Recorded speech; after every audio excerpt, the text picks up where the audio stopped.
Subscribe कीजिए मेरे channel Balaji study अड्डा को और इस बेल आइकन पर क्लिक कीजिए for latest update. Welcome to Balaji Study Adda.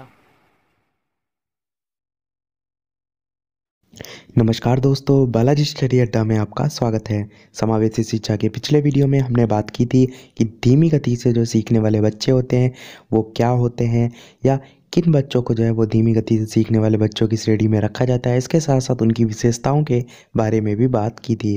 पिछला वीडियो आपने नहीं देखा है तो साइड में जो आई बटन है उस पर क्लिक करके आप वो देख सकते हैं। Complete playlist BTC DLED third semester की आपको इसी वीडियो के डिस्क्रिप्शन लिंक में समावेशी शिक्षा और शैक्षिक मूल्यांकन दोनों ही सब्जेक्ट की मिल जाएगी। आज के वीडियो में हम बात करेंगे धीमी गति से सीखने वाले बच्चों की पहचान जो है हम किस आधार पर या किन लक्षणों या किन प्रविधियों के आधार पर हम कर सकते हैं। इनकी बात हम पॉइंट्स के आधार पर करेंगे। तो बात करें पहले पॉइंट की, तो पहला है हमारा निरीक्षण प्रविधि। तो निरीक्षण प्रविधि की बात करें तो विद्यालय में प्रवेश के उपरांत जब हमारा प्रवेश या किसी बच्चे का प्रवेश हो जाता है उसके बाद शिक्षक जो है वो साधारण ढंग या अनौपचारिक तरीके के उसके विभिन्न क्रियाकलापों का अवलोकन भी कर सकते हैं। मतलब जैसे किसी बच्चे का एडमिशन हो गया उसके बाद जो एक सिंपल अवलोकन होता है जिसमें किसी भी प्रकार की कोई टेक्निक का यूज़ नहीं हो रहा है, तो सिंपल तरीके से जो शिक्षक है वो किसी भी छात्र का अवलोकन या कह सकते हैं उसका निरीक्षण कर सकता है और उसकी पहचान अवलोकन या देख कर जो है वो कर सकता है कि ये जो बच्चा है वो धीमी गति से सीखने वाला बच्चा है। और ये जो प्रकार है वो तो या तो साधारण ढंग से हो सकता है या कह सकते हैं अनौपचारिक तरीके से। बात करें दूसरे पॉइंट की, तो दूसरा है हमारा एकल अध्ययन विधि। इस ऐतिहासिक शोध प्रविधि के अंतर्गत अध्यापक द्वारा जो है वो बच्चे के जन्म से वर्तमान तक की विभिन्न सूचनाओं का उसके मित्रों, रिश्तेदारों, परिवारों के माध्यम से सूचना एकत्रित कर उसे विद्यालय के अभिलेखों का मिलान कर निदान किया जाता है। तो इसको एक ऐतिहासिक शोध प्रविधि के अंतर्गत रखा जाता है क्योंकि इसमें जो शिक्षक होता है वो स्टार्टिंग से लेकर जो है वो जो बच्चा होता है उसका अध्ययन करता है, क्योंकि इसमें लिखा है अध्यापक द्वारा जो है वो बच्चे के जन्म से वर्तमान तक यानी कि प्रेजेंट तक की जो विभिन्न सूचनाएं होती हैं, और चाहे वो उसके मित्रों के द्वारा प्राप्त हो, उसके रिश्तेदारों के द्वारा, उसके परिवार के द्वारा, या विभिन्न प्रकार के जो अभिलेख होते हैं जैसे कि किसी का शैक्षिक मूल्यांकन है या रिजल्ट है किसी का, तो उन सभी के आधार पर जो हम आकलन करते हैं वो हमारा आता है एकल अध्ययन विधि के अंतर्गत।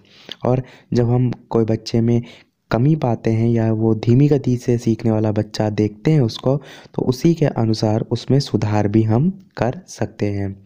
बात करें तीसरे पॉइंट की, तो तीसरा है हमारा चिकित्सा परीक्षण। चिकित्सा परीक्षण की बात करें तो इसके अंतर्गत जो बच्चों से संबंधित जो सूचना है उससे उसके शारीरिक बाध्यता की जानकारी नहीं हो पाती, अतएव उसकी चिकित्सीय जांच कराकर भी पता लगाया जा सकता है। कहने का मतलब यहाँ पर सिंपल सा ये है कि कुछ कमियाँ जो छात्रों में होती हैं उसका पता आप केवल और केवल विभिन्न प्रकार के जो स्रोत होते हैं जैसे कि परिवार के द्वारा या आस पड़ोस के द्वारा या जो बच्चे का रिजल्ट होता है उन सब से जो है वो प्राप्त नहीं कर सकते। कुछ चीज़ें या कुछ बच्चे के अंदर कमियां इस टाइप की भी होती हैं जिसका पता जो है वो केवल और केवल चिकित्सा परीक्षण के जरिए ही हमें पता लग सकता है। तो उसी का पता जो है वो चिकित्सा परीक्षण के आधार पर लगाया जाता है। चौथा पॉइंट है हमारा शैक्षिक परीक्षण। तो इसकी बात करें तो धीमी गति से सीखने वाले जो बच्चे होते हैं उनका जब विद्यालय में प्रवेश कराया जाता है तो वह अपने आयु वर्ग के बच्चों के साथ शिक्षा ग्रहण करने में कठिनाई का अनुभव करता है। कोई अगर धीमी गति से सीखने वाला बच्चा है तो उसी के साथ के जो आयु वर्ग के बच्चे हैं जाहिर सी बात है वो शीघ्रता से सीख लेंगे।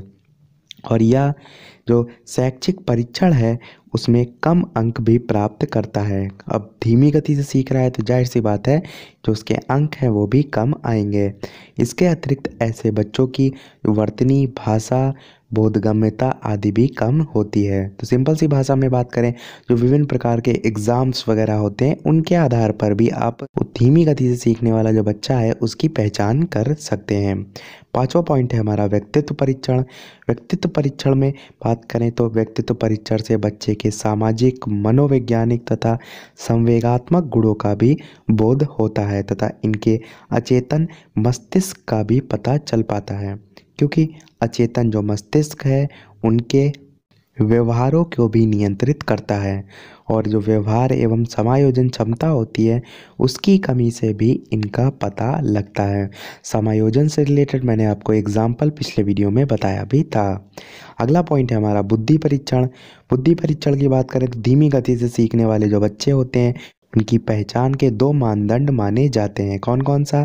पहला है शैक्षिक उपलब्धि और दूसरा है मानसिक स्तर। ये दो जो मानदंड हैं वो धीमी गति से सीखने वाले जो बच्चे होते हैं उनकी पहचान के 2 मानदंड माने गए हैं। मानसिक स्तर की बात करें तो मानसिक स्तर के लिए प्रमाणिक बुद्धि परीक्षण का प्रयोग करना चाहिए। किसी एक बुद्धि परीक्षण के आधार पर ही केवल पहचान करना अधिक सार्थक नहीं होगा।